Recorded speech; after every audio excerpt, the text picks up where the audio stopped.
Hello, I'm Mark Sandy. I'm a professor of English literature at Durham University, and I'll be giving one of the plenary lectures at the forthcoming conference, International Byron Conference in Pisa this year. My work on Byron has concentrated mainly on Byron's meditation and treatment of ruins of ancient civilizations as a medium to reflect on the way that Byron treats themes of forgetfulness and remembering, the ways in which public history intersect with private moments of grief. So in a sense, my work previously has really focused on the way that Byron seeks through these meditations on the ruins of Greece and the ruins of Venice to reflect on questions of posterity, both about his own work and about others, but also about whether he can imaginatively secure a sense of posthumous reputation for himself. More recently, however, my work has focused on Byronic legacies, particularly in 20th and 21st century writing, especially poets, but also several novelists of the period as well. I'm particularly interested in questions, I suppose, of subjectivity and selfhood.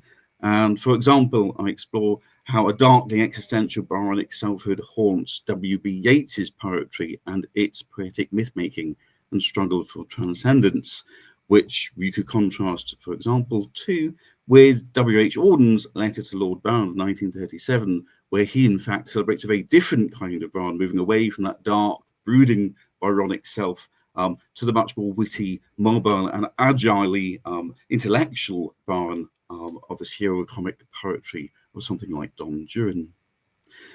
But these questions of self-conscious performance, questions of subjectivity and the fluidity of self, I also suggest haunt prose writings of the 20th century too. And you can find these present in the writings of Virginia Woolf and also on the other side of the Atlantic in the writings of William Faulkner.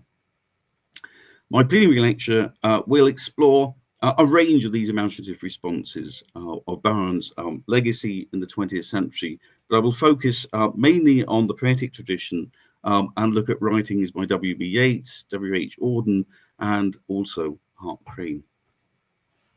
I very much hope that you will be able to join us for the 49th International Byron Conference, which promises to be an exciting and stimulating intellectual event held in Pisa in the summer of 2025.